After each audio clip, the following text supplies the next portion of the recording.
This simple object lesson shows how powerful the name of Jesus is. All you need is a wine glass, saran wrap, and salt.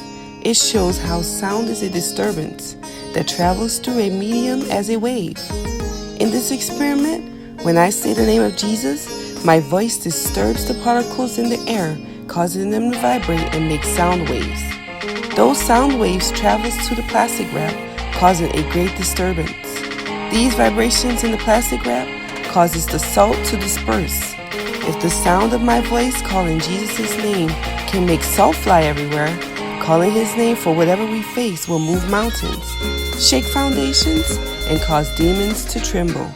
Remember, God loves you, and so do I. Jesus!